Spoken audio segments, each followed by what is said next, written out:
Oke, mungkin karena waktunya sudah menunjukkan pukul 2 siang untuk webinar pada siang hari ini, kita akan mulai saja ya membahas mengenai apa-apa saja yang perlu kita perhatikan menjelang rilisnya data US PCE Price Index ya, yang mana kita tahu bahwa pada siang hari ini kita tentu akan membahas mengenai webinar yang mana data nanti malam itu sangat krusial sekali yang bisa menciptakan volatilitas ya, khususnya terhadap US dollar.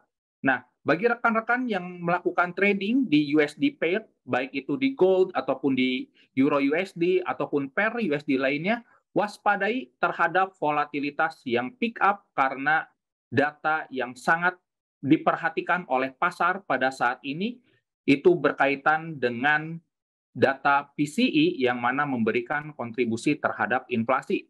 Nanti kita akan bahas ya data PCE itu apa, kemudian nilai yang wajar untuk kita memproyeksikan apakah inflasi di US itu cenderung bisa mereda ataukah tidak. Nah, tentu itu nanti kita akan bahas ya secara mendetail, tapi sebelum saya bahas ke materi pada siang hari ini, kebetulan nih Maxco Future itu memberlakukan pada saat ini adanya reward program ya. Dan reward program ini merupakan sebuah program di mana rekan-rekan yang melakukan aktivitas trading bisa menukarkan hadiah kalau misalkan term and condition dalam bentuk lot di sini sudah tercapai. Tentu reward program ini sangat terbatas sekali dan periodenya pun sampai Agustus di tahun 2023 ini rekan-rekan. So, jangan sampai ketinggalan deposit dan juga jangan lupa melakukan pendaftaran dan juga lakukan trading agar rekan-rekan bisa mengkonversi dari opportunity, selain mendapatkan opportunity profit, bisa mendapatkan reward juga dalam bentuk batangan emas, kemudian bisa juga dalam bentuk handphone, dan lain sebagainya.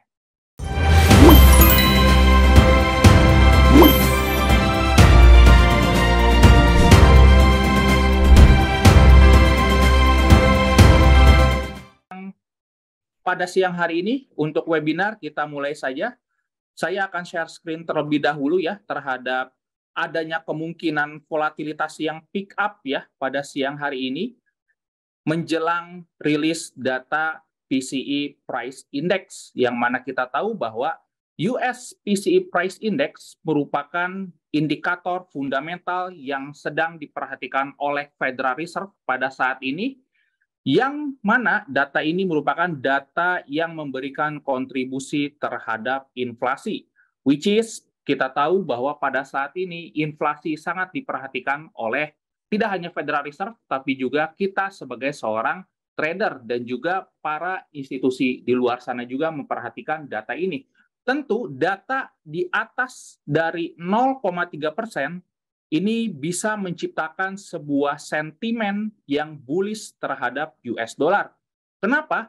Karena data PCE Price Index ini secara definisi merupakan parameter data fundamental yang mengukur perubahan rata-rata tingkat harga di setiap aktivitas konsumen di US itu sendiri. Nah, misal rekan-rekan di sini belanja, kemudian rekan-rekan di sini melakukan aktivitas liburan, itu akan terkalkulasi dalam bentuk PCE Price Index ya, karena itu merupakan sebuah pengeluaran konsumen ya, karena secara kepanjangannya itu sendiri, PCE merupakan Personal Consumer Expenditure, jadi pengeluaran tingkat di konsumen itu sendiri. Nah, kalau misalkan tingkat konsumennya saja di sini meningkat secara drastis, maka ada potensi bahwa inflasi di US mungkin akan stay di atas 5%, which is itu akan memberikan probabilitas yang cukup besar terhadap kemungkinan Fed perlu menaikkan suku bunga jauh lebih agresif lagi. Dan kalau misalkan rekan-rekan bingung nilai yang wajar untuk PCE Price Index ini berapa, yakni di angka 0,3%. 0,3% merupakan nilai yang wajar untuk bisa memforecastkan inflasi di US cenderung bisa stay di level 3-4%. Kenapa? Karena kalau misalkan 0,3% ini dikali 12, karena 1 tahun itu 12 bulan, maka ada potensi sekitar 3-3,5%. Nah, Kalau misalkan rilisnya di atas 0,3%, nah ini waspadai terhadap adanya potensi US dollar bergerak bullish. Nah, jadi benchmarknya atau patokannya itu di angka 0,3% rekan-rekan. Jadi kalau misalkan rekan-rekan ingin melakukan trade the news atau trade by data, kalau misalkan rekan-rekan ingin mengambil aksi yang reaktif, saran saya lebih baik lihat datanya itu meningkat secara drastis atau turun secara drastis. Kalau misalkan as expected atau sesuai dengan ekspektasi di angka 0,3, maka mungkin itu akan membuat US dollar sedikit mendapatkan aksi tekanan jual. Kenapa? Karena mungkin pasar melakukan aksi profit taking yang mana datanya sesuai dengan forecast mereka.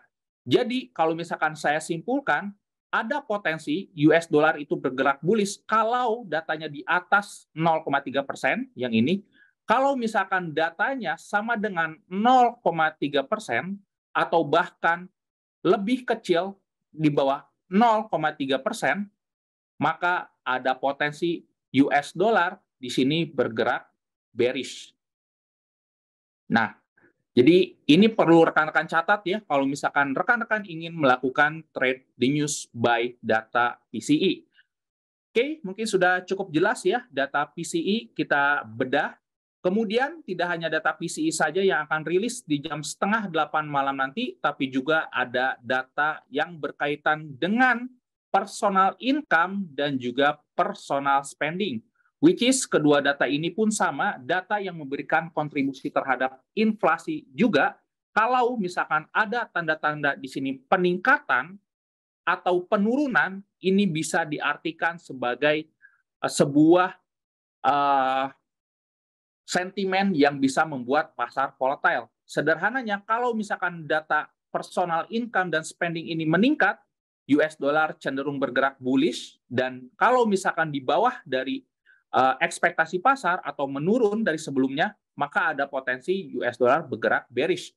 Jadi tidak hanya PCE price index saja yang kita perhatikan, tapi juga data personal income dan juga personal spending perlu kita perhatikan juga secara seksama. Karena ini bisa saja memicu volatilitas apa yang kita dapatkan di hari Kamis malam kemarin ketika rilis data GDP US. Oke, mungkin sudah cukup jelas ya data ekonomi PCE, apa saja yang perlu kita perhatikan. Kembali lagi saya ingatkan benchmarknya adalah di angka 0,3%. Di atas 0,3% ada potensi US dollar bergerak bullish. Kalau misalkan sama dengan atau lebih kecil dari 0,3%, potensi US dollar itu akan cenderung bergerak bearish, seperti itu. Sebelum ke teknikalnya, saya ingin share terhadap update market yang terjadi baru-baru ini. Kita mendapatkan adanya sebuah berita dari Jepang ya tadi pagi, yakni bahwa Bank of Japan atau BOJ di sini tetap memberlakukan suku bunga yang relatif rendah dan mempertahankan yield curve control di sekitaran 0%, which is ini merupakan sebuah kebijakan yang tidak berubah sama sekali yang membuat Japanese yen itu mendapatkan sentimen yang sangat-sangat bearish ya. Karena sebelumnya bahwa ada ekspektasi bahwa Bank of Japan atau BOJ itu cenderung akan merubah kebijakan dengan keluar dari teritori interest rate negatif ya. Kalau misalkan kita lihat back lagi terhadap data, suku bunga yen atau suku bunga Jepang ini masih berada di teritori negatif ya dan tidak berubah. Kalau misalkan ada potensi perubahan di kemudian hari, walaupun tadi rilisnya itu minus 0,1%, tapi ada kemungkinan berubah di masa depan, suku bunganya bisa keluar dari teritori negatif, mungkin saja Japanese yen bisa mendapatkan traksi penguatan. Tapi kita mendapatkan speech dari Governor Ueda, yakni Ketua Bank of Japan yang baru, katakan bahwa mereka akan tetap memberlakukan kebijakan yang longgar di sini ya, bahwa ada statement bahwa will continue easing persistently, artinya BOJ mungkin akan terus memberlakukan kebijakan yang longgar, dalam kasus ini easing, dengan suku bunga yang cukup rendah di sekitar minus 0,1%. Seperti itu. Kemudian Yang patut kita perhatikan yakni ada beberapa bank di US juga ya. Di sini berbicara mengenai First Republic Bank yang diambang kebangkrutan. Kita sempat mendapatkan sebelumnya mengenai Silicon Valley Bank, kemudian Signature, kemudian Silvergate yang notabene sudah bank run. Sekarang ada bank US, bank regional US lagi yakni First Republic Bank yang diambang kebangkrutan. Which is kalau misalkan berita ini tereskalasi, waspadai ya terhadap perlemahan US dollar yang sangat signifikan. Karena kalau misalkan ada beberapa bank yang cenderung akan kolaps, maka potensi Federal Reserve untuk menaikkan suku bunga lanjutan di periode berikutnya itu sangat minim. Tapi kalau misalkan kita lihat secara probability data, kita memiliki tools yang namanya CME Fed Watch Tool. Ini merupakan tools yang digunakan untuk kita memproyeksikan apakah Federal Reserve itu cenderung akan menaikkan suku bunga di meeting berikutnya ya, di FOMC meeting di tanggal 3 Mei nanti, which is ini 5 hari lagi, yang mana diproyeksikan bahwa Fed 80% ini ada potensi mereka menaikkan suku bunga sebesar 25 basis point ya. Dan kalau misalkan sentimen ini berlangsung, sepanjang 1 minggu ini ditambah data yang menunjang bahwa Fed perlu menaikkan 25 basis point, which is yang mana kenaikan terhadap nilai PCE, maka US dollar berpotensi untuk mendapatkan sentimen yang bullish, apalagi kalau misalkan kita lihat secara teknikal nanti itu sudah berada di area support 101.5 ya. Jadi probabilitasnya sudah cukup besar Fed menaikkan 25 basis point, jadi sangat menarik untuk kita memantau data PCE yang akan rilis di jam 7:30 nanti untuk memperbesar proyeksi apakah Fed memang akan menaikkan 25 basis point atau tidak, seperti itu. Oke, mungkin sudah cukup jelas ya headline apa saja yang kita perlu perhatikan. Kita akan ke teknikal dari sisi indeks dolar terlebih dahulu. Oke, kalau misalkan kita lihat di sini, indeks dolar masih cenderung bergerak sideways ya, di range area 101. Kalau misalkan rekan-rekan lihat bahwa ini range 101, dan juga range 101.9, atau kita bulatkan di range 102. Nah, untuk kita bisa memforecastkan US dollar itu akan bergerak naik atau turun selama bergerak di area sideways seperti ini, ya mungkin kita bisa asumsikan bahwa US dollar itu cenderung melakukan aksi ataupun pergerakan yang relatif sideways.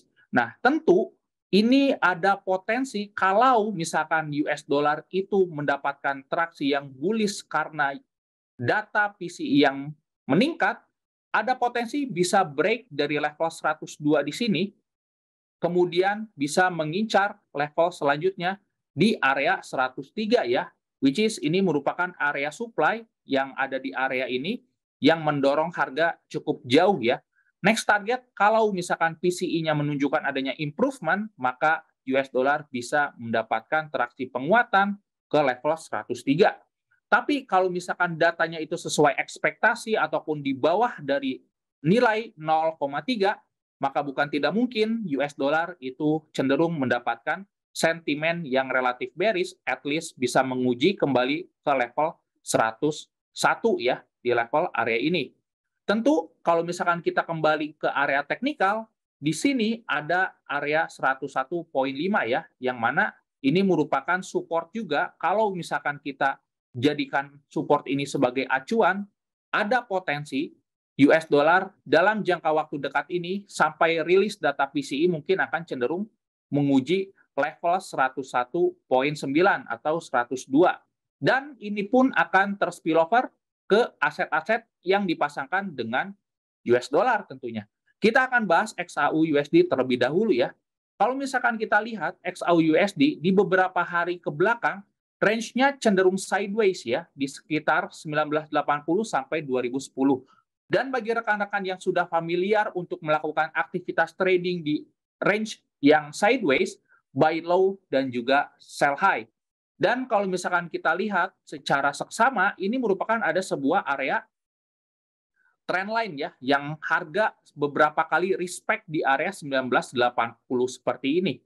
Kalau misalkan harga 1980 ini di respect, ada potensi harga itu bisa back ke level 2000 ya, menguji area teknikal yang terjadi di area ini.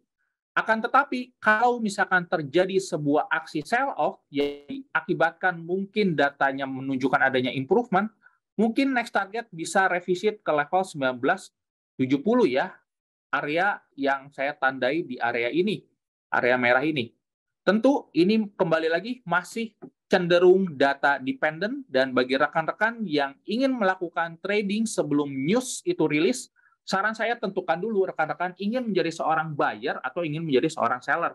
Kalau misalkan rekan-rekan ingin menjadi seorang buyer, ya sudah, tinggal tentukan saja batas resikonya di mana, target profitnya di mana, atau take profitnya di mana. Kalau misalkan rekan-rekan ingin melakukan aksi sell pun sama seperti itu. Jadi ketika rilis datanya, tinggal menunggu saja apakah harga akan menyentuh SL kita atau TP kita, seperti itu. Kalau misalkan rekan-rekan ingin menunggu ketika rilis datanya itu rilis di jam setengah 9 nanti, setengah 8 nanti, boleh-boleh saja. Hanya saja, kalau misalkan ingin melakukan trade the news, saran saya lebih baik datanya seragam, bagus sekalian, ataupun buruk sekalian. Jangan mix ataupun sesuai dengan ekspektasi, karena itu akan cenderung membuat pasar kebingungan kira-kira arahnya itu akan kemana ya, seperti itu. Oke, mungkin dari sisi XAUUSD sudah cukup jelas ya, ada potensi dua probabilitas naik akan menguji level sekitar 1996 atau mendekati level 2000. Kalau misalkan ada potensi penurunan, which is at least menguji level 1972. Dan kembali lagi, ini masih cenderung data dependent, seperti itu. Oke, kita akan lihat dari sisi Euro USD terlebih dahulu ya, karena ini merupakan aset yang berkaitan juga dengan indeks dolar, karena kita mendapatkan indeks dolar itu mendapatkan sentimen yang relatif bullish. Jadi kalau misalkan kita tarik, di sini merupakan ada sebuah area downtrend channel, dan mungkin dari sisi Euro USD ada potensi untuk kembali menguji level di sekitar 101.096 ya. Ini merupakan level support yang mungkin sekali direvisit oleh harga, apalagi berdekatan dengan beberapa area confluence ya di area ini, seperti itu. Kalau misalkan kita tarik ya ke time frame yang jauh lebih besar, jarak yang jauh lebih besar, supportnya itu ada di sekitar level 1.096. Jadi kalau misalkan rekan-rekan ingin mengambil posisi short, bisa mentargetkan di area support ini, seperti itu. Dan secara teknikal pun ini mendukung ya, karena berada di bawah dari downtrend channel ini, seperti itu. Oke, mungkin sudah cukup jelas ya rekan-rekan. Jadi kalau misalkan rekan-rekan ingin mengambil opportunity sell di Euro USD, saran saya ngambil posisi sell di sekitar level 1.1 ya, level psikologi ini. Stop loss-nya mungkin di atas 1.04 ya, sekitar 40 pips di sini resikonya. Targetnya di sekitar 1.095, which is ada sekitar 50 pips ya. Jadi risk reward-nya itu cukup menarik, sekitar 1:2 seperti ini. Oke, mungkin sudah cukup jelas ya dari sisi Euro USD ada potensi untuk kembali revisi turun ke support 1.095. Mungkin bagi rekan-rekan yang ingin bertanya, silakan, tidak usah malu-malu, tidak usah ragu-ragu. Kita di sini coba membangun sebuah habit yang positif ya, karena dengan rekan-rekan bertanya, mungkin akan sedikit memberikan insight kepada rekan-rekan dan juga audiens, baik yang hadir melalui Zoom, YouTube, ataupun aplikasi Mexco Futures, seperti itu. Mungkin di sini ada pertanyaan ya. Oke, belum ada pertanyaan. Kalau misalkan belum ada pertanyaan, mungkin saya akan bahas kembali ya dari sisi pair yang dipasangkan dengan US dollar. Kita akan lihat dari sisi USD CHF terlebih dahulu ya. Karena secara teknikal ini pun menarik untuk kita mengambil opportunity di dalamnya ya. Karena secara teknikal harga sudah cenderung membentuk uptrend ya. Sudah membentuk high yang jauh lebih tinggi. Kita bisa lihat bahwa di sini ada higher high, dan sekarang itu sudah bergerak koreksi turun ke area ini, dan potensinya kalau misalkan kita berdasarkan teknikal ada potensi revisit kembali ke level 0,9 ya, di level psikologi area ini. Tentu ini bisa kita optimalkan karena kembali lagi sentimen US dollar itu masih cenderung relatif bullish ya, karena ada ekspektasi bahwa PCE price index yang akan rilis nanti malam itu cenderung berada di atas ekspektasi forecast pasar. Karena berdasarkan data aktivitas konsumen dan juga aktivitas bisnis ya, dari data retail sales, kemudian yang rilis baru-baru tadi malam GDP, itu menunjukkan adanya ekonomi yang masih kuat ya dari sisi US itu sendiri. Sehingga secara fundamental itu menunjukkan adanya potensi rebound dari sisi US dollar itu sendiri. Sehingga kita bisa optimalkan opportunity-nya mendapatkan profit di dalam pasar seperti itu. Oke, ada USD CAF di sini opportunity untuk melakukan pembelian ya. Next target di 0,9. Harga pada saat ini di sekitar 0,95, which is ada 50 pips lagi yang bisa kita kejar dengan stop loss yang relatif jauh kecil ya. Di sini hanya 20 pips saja. Seperti itu. Dibandingkan dengan gold, kalau misalkan kita lihat technical gold itu cenderung masih sedikit mendapatkan strength, walaupun ada penurunan, tapi tidak sesignifikan Euro USD. Kenapa? Karena notabene gold merupakan aset yang cenderung aman. Dan aset yang cenderung aman pada saat ini itu sedang diincar oleh investor dan juga big player ya, karena kondisi geopolitical tension dan juga makroekonomi yang masih penuh dengan ketidakpastian, begitu rekan-rekan. Jadi kalau misalkan rekan-rekan bandingkan memaksa untuk melakukan trade di XAU-USD, saran saya lebih baik rekan-rekan itu mengambil opportunity melakukan pembelian di USD CHF. Tapi kembali lagi, ini disclaimer on, jaga money management dengan cukup ketat, karena dikhawatirkan kalau misalkan terjadi sebuah price yang reverse, kita tidak akan tergerus terhadap resiko yang tidak bisa diproyeksikan ya, karena ada yang namanya stop loss di area ini. Seperti itu. Oke, sebenarnya di sini ada pertanyaan. Oke, di sini ada pertanyaan dari YouTube. Cara analisis mendapatkan 100 pip, Pak. Oke, nanti kita akan bahas. Kemudian dari Pak Ade Santoso. Sistem trading apa yang digunakan, Pak, dalam trading atau SOP-nya? Terima kasih. Oke, kemudian ada lagi request Nasdaq. Oke, kita akan bahas satu-satu ya. Kalau misalkan kita ingin mendapatkan 100 pips di dalam aktivitas trading itu sendiri, saran saya gunakan time frame yang jauh lebih besar ya, which is at least H4 ataupun daily ya.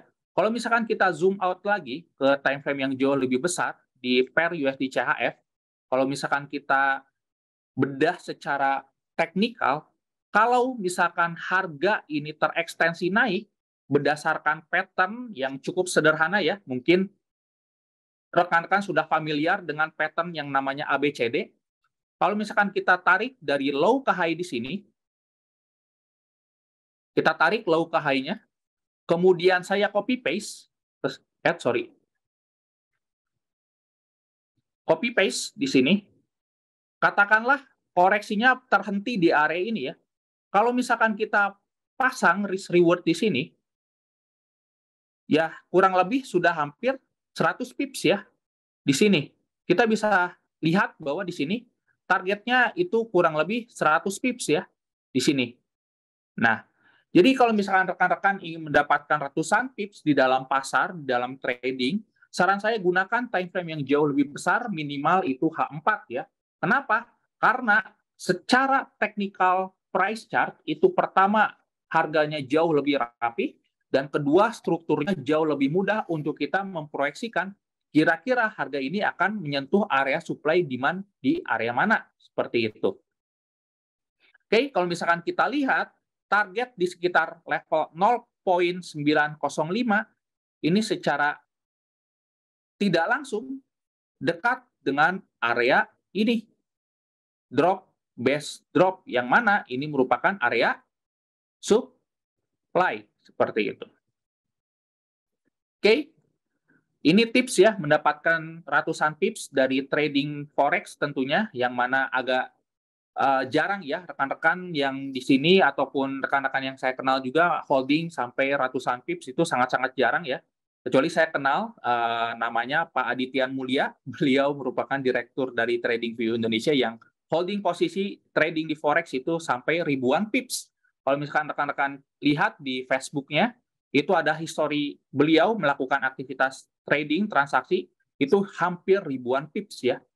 Dan boleh belajar dengan beliau karena beliau mengintegrasikan fundamental dengan teknikal agar memberikan conviction kepada dia untuk holding posisi selama mungkin seperti itu. Oke, mungkin sudah cukup jelas ya bagaimana cara mendapatkan 100 pips. Kemudian saya ingin lanjut ke pertanyaan dari Pak Ade Santoso. Ini menarik nih pertanyaannya. Sistem trading apa yang digunakan dalam melakukan aktivitas trading atau SOP-nya ya di sini. Oke, kalau misalkan saya ingin kasih rekomendasi untuk trading plan ataupun SOP dalam melakukan trading, saran saya lihat mengenai pergerakan dari candlestick. Kenapa? Karena dari sisi candlestick itu sudah merepresentasikan momentum. Siapa di pasar yang mendominasi? Apakah buyer? Apakah seller?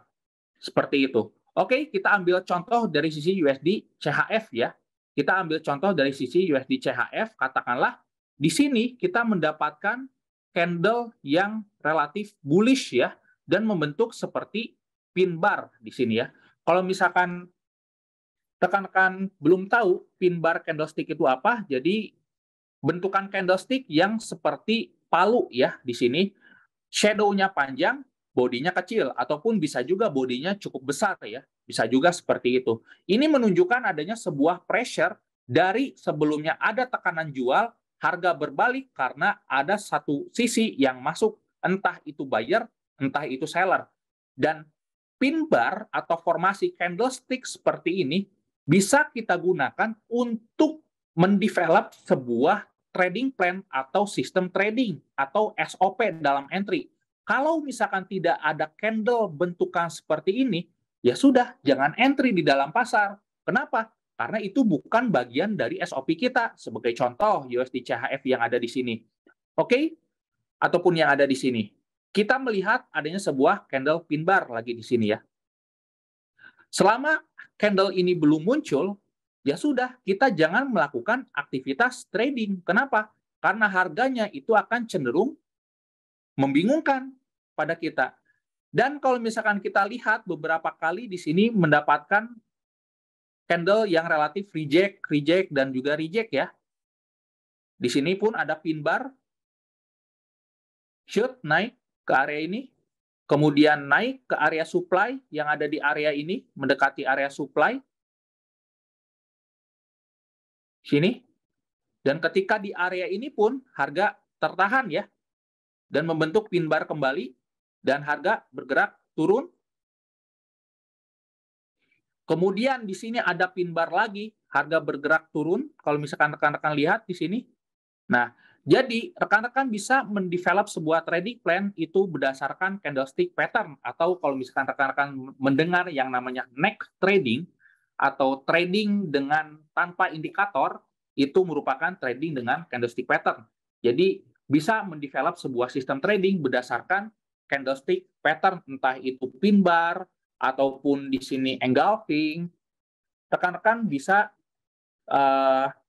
sesuaikan berdasarkan riset teman-teman di sini.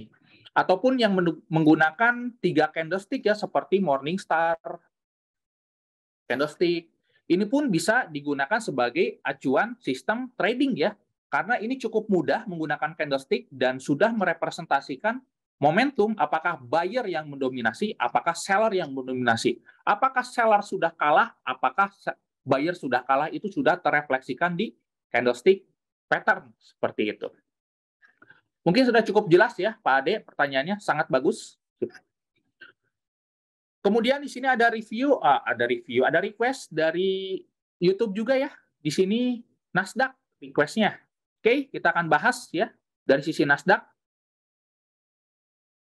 Nah, dari sisi Nasdaq, kalau misalkan kita lihat di sini harganya sudah menyentuh area supply ya yang ada di area ini. Ini merupakan target dari flag pattern yang saya develop di sini ya sebelumnya. Dan pada saat ini harga cenderung bergerak di antara range 13.000 sampai 13.200 ya. Mungkin saya akan perkecil time frame-nya supaya kelihatan jauh lebih indah pergerakannya. Dan kalau misalkan kita lihat bahwa area ini merupakan sebagai area support yang sekarang sedang diuji oleh harga ya. Dan harga pada saat ini pun berada di antara tengah-tengah antara area merah 13.000 dan juga 13.200. Kita bisa optimalkan area ini untuk mendapatkan profit di dalamnya dengan catatan jaga money management kita ya. Tunggu katakanlah candlestick-nya membentuk seperti hammer ataupun pin bar yang sudah tadi saya lihat ya, sebagai acuan plan di sini. Kalau misalkan candle-nya hijau seperti ini, nah seperti ini, kita tunggu beberapa menit lagi ya, karena closing H1-nya itu 28 menit lagi, belum ada tanda-tanda gejala untuk bergerak naik ya, dan juga tanda-tanda untuk bergerak rebound. Kalau misalkan candle 1 jam yang sedang berjalan saat ini menunjukkan adanya bullish pressure, dengan bentukan pin bar seperti ini, kita bisa ambil menggunakan buy position seperti itu. Dengan stop loss di bawah dari shadow yang terbentuk di candle pin bar ini seperti itu. Tapi secara proyeksi kalau misalkan kita lihat Nasdaq di sini, kalau misalkan kita tarik Fibonacci, anggap saja kita ingin melakukan pembelian, area idealnya itu sekitar di level 13.050 di sini ataupun di sekitar 13.000 ya. Di sekitar golden ratio 0,5% di area ini. Seperti itu. Jadi tunggu saja harganya kalau bisa sampai ke level 13.000 ya. Karena harga pada saat ini itu di sekitar 13.100, which is ini masih ada 100 pips lagi yang bisa kita tunggu ya, wait and see. Karena impuls yang terjadi di hari kemarin ini bisa memicu aksi profit taking ya dari mereka yang sudah melakukan pembelian seperti itu. Sehingga kalau misalkan kita hapus ya, ini takut terhalang, bisa saja skenario-nya seperti ini, tertahan di area merah ini, naik kembali ke level 13.200, atau terjadi pullback yang dalam, menguji area ini, barulah bisa naik kembali ke level 13.200. Mana yang akan terjadi, kita tidak tahu, tinggal lihat saja price action-nya seperti apa untuk kita bisa optimalkan di dalam pasar, seperti itu. Oke, mungkin sudah cukup jelas ya Nasdaq-nya.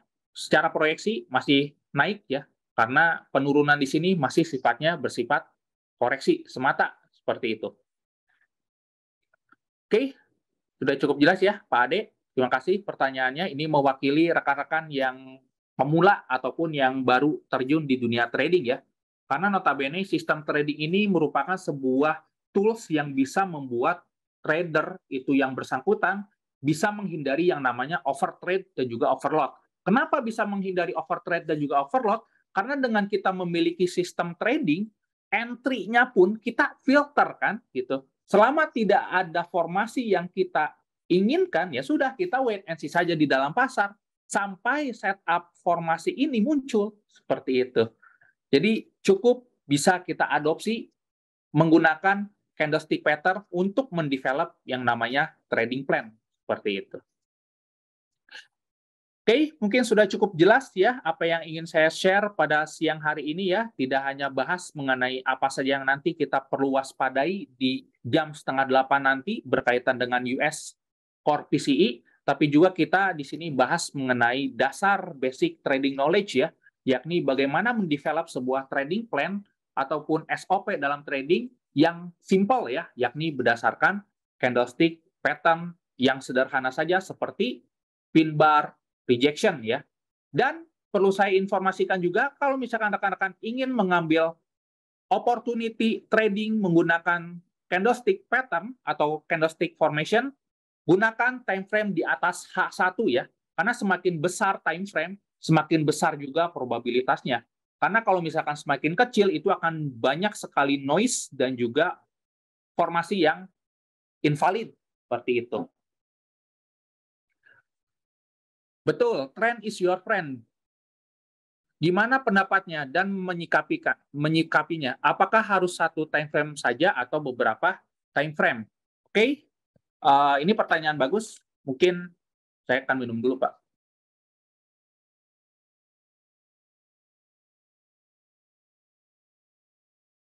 Oke, ini pertanyaan menarik ya. Trend is your friend. Betul sekali. Bagaimana cara menyikapinya? Oke, kita harus tahu dulu nih, definisi tren kalau misalkan sudah cenderung bergerak naik atau turun itu seperti apa kriterianya. Tren yang sedang naik, at least itu harus membentuk 2 higher high dan juga 2 higher low ya, seperti ini. Nah, ini merupakan tren yang naik.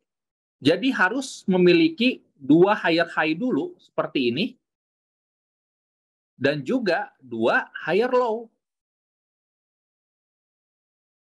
Nah, baru ini dikatakan tren naik. Nah, kebanyakan trader itu salah menginterpretasikan tren itu sendiri ya. Terkadang harga baru bergerak naik, turun seperti ini, ingin mengincar pergerakan naiknya ke area ini. Padahal ini trennya itu belum terdevelop seperti itu. Jadi banyak yang terkecoh untuk mengincar pergerakan ABCD naik. Padahal trennya belum terbentuk. Yang malah terjadi adalah breakout seperti ini dan continue seperti itu. Nah, saran saya, ketika sudah terdevelop tren seperti ini, nah, seperti ini, ketika terjadi koreksi yang kedua di area ini, tunggu harganya koreksi sampai benar-benar ada tanda-tanda harga berbalik untuk naik. Di mana kita bisa lihatnya? Menggunakan candlestick. Apakah ada sebuah penolakan? Apakah ada sebuah engulfing? Itu bisa kita incar. Oke, sebagai contoh kita ambil USD CHF kembali ya di area sini. Nah, kalau misalkan kita lihat rekan-rekan, USD CHF ini sudah memiliki ini low. Di sini ada higher high. Jadi sudah membentuk sebuah pergerakan naik ya di sini. Nah, tinggal ketika koreksinya di sini, ini sudah ada candle buyer di sini ya. Di sini sudah ada candle hijau. Sehingga kita bisa ambil posisi pembelian di area ini dengan target di sekitar zona supply di area ini. Dan ini probabilitasnya sudah cukup besar karena trennya sudah menunjukkan adanya potensi naik ya. Kalau misalkan kita lihat lagi dengan trendline channel di sini, mungkin saya akan coba hapus ya di sini beberapa indikator, beberapa tanda ini sudah menunjukkan adanya potensi kenaikan seperti itu. Nah, oke, ini merupakan sudah bergerak naik seperti itu. Apalagi di time frame H1 ya. Ini sudah cukup jelas sekali bahwa ini merupakan sebuah tren yang naik karena sudah menembus high yang jauh lebih tinggi dan juga area ini ya. Nah, seperti itu. Jadi ini merupakan trading menggunakan trend is your friend. Jadi trading di dalam sebuah tren.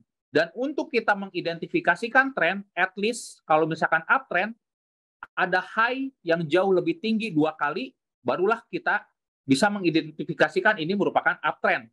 Downtrend bagaimana Pak Adam? Ya sama, downtrend itu seperti ini. Harus ada 2 lower low, baru kita mengidentifikasikan ini adalah sebuah downtrend, seperti itu. Jadi, ini adalah uptrend, harus ada 2 higher high, 2 higher low. Di sini, seperti ini. Ini untuk bagian downtrend-nya. Seperti itu. Nah, baru kita bisa beridentifikasi trend is your friend. Ini pun sama di USD CHF. Ini sudah terbentuk 2 higher high, 2 higher low di area ini. Seperti itu. Mungkin ini saya akan hapus saja ya, karena menghalangi. Besar juga. Seperti itu. Oke, mungkin sudah cukup jelas ya, Pak Ade, mengenai trend is your friend, bagaimana cara menyikapinya, karena itu merupakan suatu hal yang simpel, tapi kita agak sulit mendefinisikan tren itu syaratnya seperti apa. Seperti itu. Apakah harus satu time frame saja? Ya, bisa kita menggunakan multi time frame analisis ya. Kita lihat dulu time frame yang jauh lebih besar, seperti tadi H4 ya. Kita lihat dulu time frame besarnya, oh potensinya akan masih naik. Barulah kita pergi ke time frame yang jauh lebih kecil untuk mengambil posisi entry yang jauh lebih optimal seperti itu. Karena tidak mungkin dong kita entry buy di area resisten ataupun sell di area support. Nah, itu kita bisa bantu dengan melihat ke time frame yang jauh lebih kecil seperti itu. Oke, menarik ya. Di sini Pak Aris bertanya, teknik trend is your friend apa bisa dipakai untuk scalping? Sangat bisa, Pak. Katakanlah seperti ini ya. Kita bisa lihat ada potensi harga ada potensi naik sekitar 100 pips katakanlah.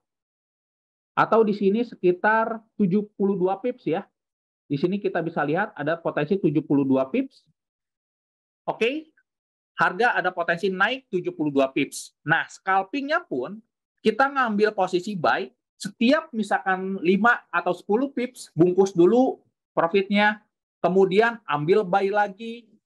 Ketika naik 20 pips, bungkus lagi, kemudian ambil buy lagi, naik 5-10 pips, bungkus lagi, terus saja sampai target di area uptrend channel ini tersentuh seperti itu. Itu bisa diaplikasikan untuk scalping ya, karena kita tahu nih ada potensi harga naik 70 pips. Kalau misalkan kita entry sekali ke sini, ya bisa-bisa saja. Tapi kalau misalkan kita ingin scalping setiap 5-10 pips bungkus, apakah bisa? Sangat-sangat bisa. Justru itu disarankan. Lebih baik kita booking profit terlebih dahulu dibandingkan kita antri sekali, sudah profit, belum di booking, harganya berbalik. Nah, kalau misalkan scalping kita sudah bungkus harganya berbalik, bagaimana Pak Adam? Ya selama katakanlah belum menyentuh titik invalidasi kita di area ini, katakanlah kita belinya di tengah-tengah ya, di area ini, misalkan kita beli di area ini, ya sudah, kita bisa buyback lagi di bawah gitu, karena di bawah sini ada support, seperti itu. Bagus pertanyaannya Pak, seperti itu. Jadi sangat bisa digunakan untuk scalping ataupun intraday, seperti itu. Bagus pertanyaannya Pak Arif, mewakili pemula juga di sini. Juga banyak rekan-rekan saya yang di divisi marketing bisa juga membimbing Bapak untuk masuk ke grupnya dan juga dibimbing secara baik ya. Bisa juga diajarkan from zero to hero juga oleh mereka seperti itu.